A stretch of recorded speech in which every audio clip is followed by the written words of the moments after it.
قال اللہ تعالی و تبارک فی القرآن المجید والفرقان الحمید بسم اللہ الرحمن الرحیم وَلَقَدْ يَسَّرْنَا الْقُرْآنَ لِلذِّكْرِ فَهَلْ مِن مُدَّكِرٍ صدق اللہ مولانا العظیم وصدق رسولہ النبی الکریم الرؤوف الرحیم اللہم نوّر قلوبنا بالقرآن وزین اخلاقنا بالقرآن وادخلنا الجنة بالقرآن ونجنا من النار بالقرآن۔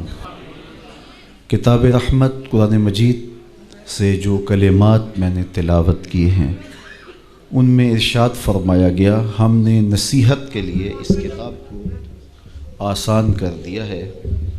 کوئی ہے جو اس سے نصیحت حاصل کرے، ہماری ہدایت کے لیے، اخروی نجات کے لیے، دنیا کی زندگی کو خوبصورت بنانے کے لیے کتاب اللہ کا نزول ہوا، اور یہ اس کتاب کے نزول کا بنیادی مقصد ہے جس کو عمومی طور پہ ہم فراموش کر چکے ہیں۔ اس فراموشی کے سبب آج ہم دنیا کے اوپر عددی کثرت کے باوجود بھی ذلت اور رسوائی کے گڑھوں میں گرے ہوئے ہیں۔ اتنی تعداد ہماری کبھی نہیں ہوئی تھی جتنی اس وقت دنیا کے اوپر مسلمانوں کی اب تعداد ہے۔ دنیا کی 6 ارب آبادی میں سے تقریباً 2.25 ارب مسلمان ہیں۔ 56-57 باقاعدہ اسلامی ریاستیں ہیں، اور اس کے علاوہ اللہ نے ہمیں مختلف معدنیات سے، تیل جیسی دولتوں سے مالا مال کیا ہے، ایٹمی طاقت بھی ہم خیر سے ہیں، لیکن اس کے باوجود جو ذلت، جو نکبت، رسوائی، پستی اور ذوبحالی ہمارا مقدر ہے، ماضی میں اس کی کوئی مثال نہیں ملتی۔ ہمیں استرداد کا، ویٹو کا حق بھی حاصل نہیں ہے۔ دنیا کی نظروں میں ہماری بے توقیری اور ناقدری کا عالم یہ ہے کہ دنیا کے جس خطے پر بھی کوئی خون بہہ رہا ہے تو آپ غور کرو تو وہ مسلمانوں کا خون بہہ رہا ہے۔ 1 انچ بھی جگہ پوری کائنات پہ ایسی نہیں جہاں خون کی ارزانی ہو اور وہ خطہ کفار کا ہو۔ جہاں بھی خون بہہ رہا ہے وہ ہمارا خون بہہ رہا ہے۔ اتنی سستی حرمت اور بے توقیری کبھی نہیں ہوئی تھی۔ میرے اور آپ کے آقا و مولا حضور نبی رحمت صلی اللہ علیہ وآلہ وسلم نے قرب قیامت کے فتنوں کا ذکر کیا اور اس دور میں آنے والی مصیبتوں کا بیان ارشاد فرمایا، اور کہا کہ ایک وقت آئے گا کہ تمہاری مثال ایسے ہوگی جس طرح بھوکے پلیٹ کے اوپر جھپٹ پڑتے ہیں، تو تم اس طرح لوگوں کی ہوس زدہ نگاہوں کا شکار ہوگے اور لوگ تمہیں اس طرح نوچ نوچ کے کھائیں گے۔ تو صحابہ نے عرض کی، یا رسول اللہ کیا اس وقت ہم تھوڑے ہوں گے؟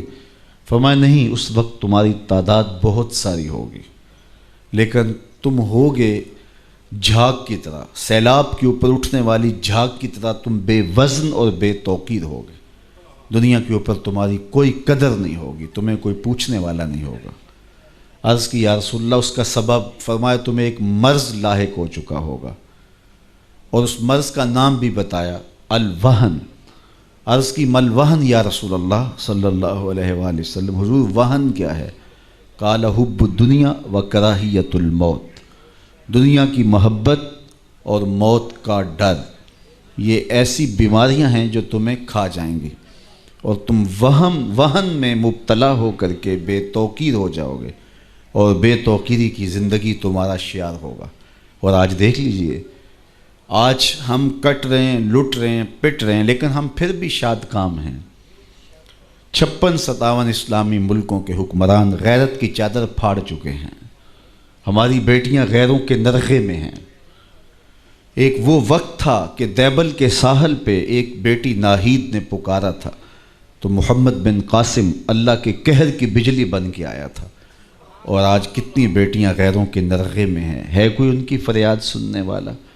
کوئی آکھے وارث شاہ نو اج قبراں وچوں بول، اج کتاب عشق دا کوئی اگلا ورکا پھول، ایک روئی سی تی پنجاب دی تو لکھ لکھ مارے وین، اج لکھاں تیاں دیس تیرے دیاں وارث شاہ تینوں کہن، آفیہ بیٹی قوم تیری دی رووے تے کرلاوے، کیڑا او دے اتھرو پونجے کیڑا چپ کراوے، اج دین نبی دا وانگ یتیماں گھر کر تکے کھاوے، کتھوں لباں عمر بہادر جڑا روندے نوں گل لاوے۔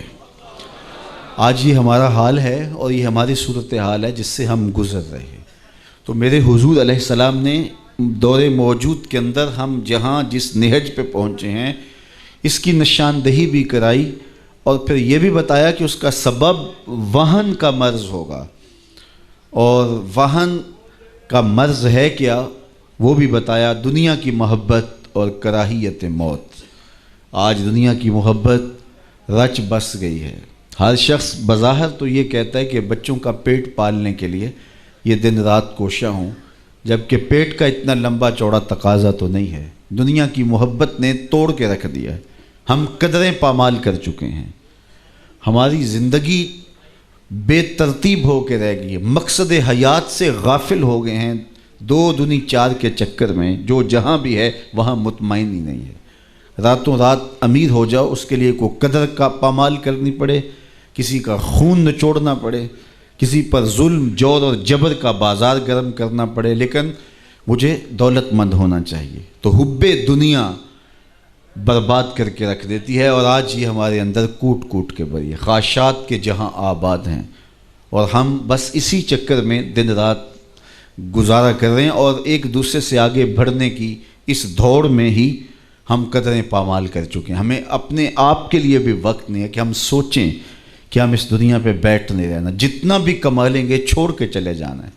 کفن ہی ایک ایسا لباس ہے جس پر جیب نہیں ہے، باقی جس طرح کے بھی آپ لباس پہنتے ہیں کئی کئی جیبیں لگی ہوتی ہیں، لیکن اس لباس میں کوئی جیب نہیں ہے۔ جب بندہ مرتا ہے تو اس کا سارا مال ترکہ بن جاتا ہے، اور بعد میں آنے والے تو کفن بھی میلا نہیں ہونے دیتے، بانٹ لیتے ہیں۔ وہ تو ایک گھر رات رکھنے کو تیار نہیں ہوتے، وہ تو لباس بھی پھاڑ کے اتارتے ہیں۔ میاں صاحب بولے جاندی واری ڈرونا بنیو تے ہاتھ نہ لاندے ڈر دے، جنہ لئی تو پاپ کمائے اج کتھے نہیں تیرے کر دے۔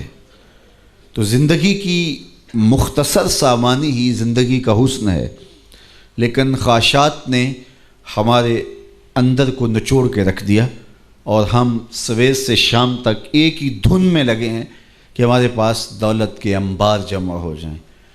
اچھا، اگر اللہ تعالیٰ کسی کے لیے دولت مقدر کی ہے تو میں اس کا منکر بھی نہیں ہوں، لیکن یہ ہماری ترجیحات میں سے نہیں ہے، اور ہمیں اچھی قدروں کا حامل ہونا چاہیے، لیکن سویر سے لے کر شام تک ہم اسی چکر میں بھاگے پھرتے ہیں۔ جہاں جتنا رہنا ہو وہاں اتنا ہی سامان کرنا پڑتا ہے۔ مختلف ممالک میں جانا ہو تو میں دیکھتا ہوں کہ ایک چھوٹے سے کمرے میں 10 نوجوان مل کے رہ رہے ہوتے ہیں، خود ہی کھانا تیار کر رہے ہوتے ہیں، خود ہی اپنا لباس دھو رہے ہوتے ہیں۔ تو میں کہتا ہوں پاکستان میں تو آپ کی 2 کنال کی کوٹھی ہے، اتنا بڑا بنگلہ ہے، تو یہاں آپ اتنی تنگی سے زندگی کیوں بسر کر رہے ہیں؟ تو یہاں بھی بڑا سا گھر خرید لیجئے گا۔ تو وہ ہنس کے کہتے ہیں جناب آپ جانتے ہیں یہاں ہم کون سا مستقل رہنا ہے، ہم جہاں مستقل جانا ہے وہاں ہمارا اچھا بنگلہ بن رہا ہے یا بن گیا ہے، یہاں جیسے تیسے ہے گزارا کر لیں گے۔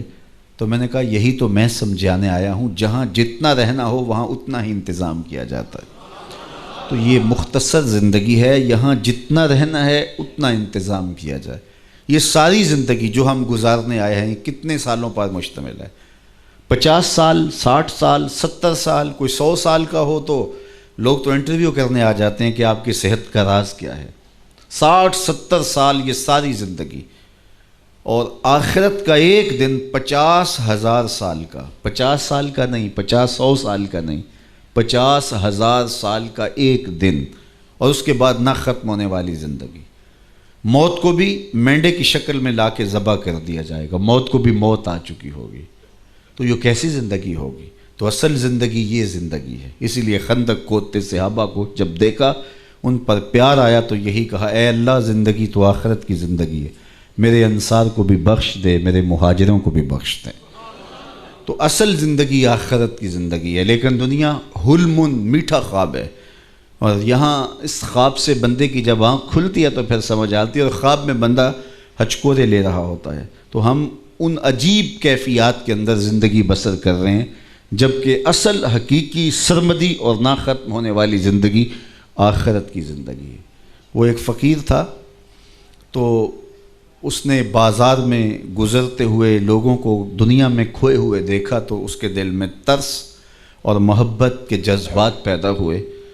تو اس نے لوگوں کو کہا کہ تمہارے اس رویے سے بڑا ازردہ ہوا ہوں، یہ دنیا ہی سب کچھ نہیں ہے، آؤ میں تمہاری رب سے صلح کروا دوں۔ تو میں نے اس سے بات کی ہے، تو وہ کہتا ہے ان بندوں کو میری دہلیز پہ لے آ، ایک آنسو سے سارے گناہ معاف کر دوں گا، ماضی سارا دھل جائے گا صرف اشک ندامت سے۔ اللہ اکبر۔ تو لوگ اس کا الٹا مذاق اڑانے لگے، تو وہ کھڑا ان کے رویے سے تنگ دل ہو کے رونے لگا۔ اچانک کوئی شخص گزرا تو دیکھا کہ یہ فقیر رو رہا ہے، تو اس نے کہا کہ بابا کیوں رو رہا ہے؟ کسی نے مارا ہے، تنگ کیا ہے؟ اس نے کہا ایسا کوئی واقعہ نہیں ہوا، بلکہ ان کے رویے نے مجھے رلا دیا ہے۔ کیا ہوا؟ کہا ان کو دنیا میں کھوئے ہوئے دیکھا تو میرا خیال ہوا ان کی رب کی صلح کروا دوں، تو وہ تو مانتا ہے، یہی نہیں مانے، تو مجھے ان کی بے حسی پہ رونا آ گیا کہ یہ سمجھتے نہیں ہے 4 دن کی زندگی ہے۔ اگلے دن وہی شخص قبرستان کے قریب سے گزرا، دیکھا کہ وہ فقیر، وہ درویش وہاں قبرستان میں کھڑا رو رہا تھا، تو وہ پھر رو گیا۔ کہا بابا بازاروں میں بھی روتا ہے، قبرستانوں میں بھی روتا ہے، آج کیا مسئلہ ہے؟ کہا میرا مسئلہ کل والا ہی ہے۔ کہا کیا مطلب؟ کہا کل بازار والوں کے قریب سے گزرا تو میرا خیال ہوا کہ ان کی رب کی صلح کروا دوں، تو وہ تو مانتا تھا، وہی نہیں مانے، اور ان سے مایوس ہو گیا تو آج ادھر نکل آیا، تو آج میرا خیال ہوا ان قبرستان والوں کی رب کی صلح کروا دوں۔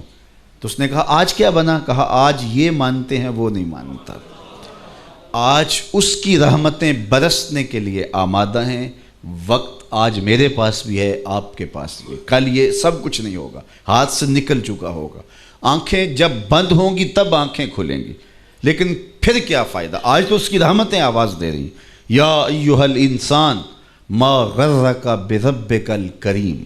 مجھے بتاؤ کوئی یوں بھی محبت سے پکارتا ہے باغیوں کو، سرکشوں کو؟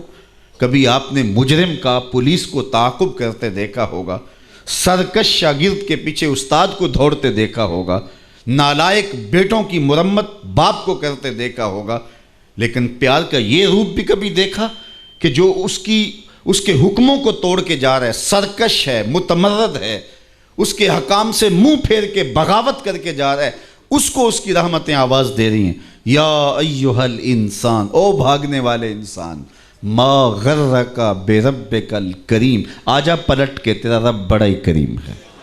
میں کہتا ہوں ساری دنیا کے شہد نچوڑ دیے جائیں، اتنی مٹھاس نہ ہو جتنی لفظوں کے اندر مٹھاس رکھ دی گئی ہے۔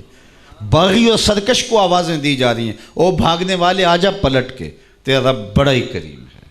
اللہ اکبر۔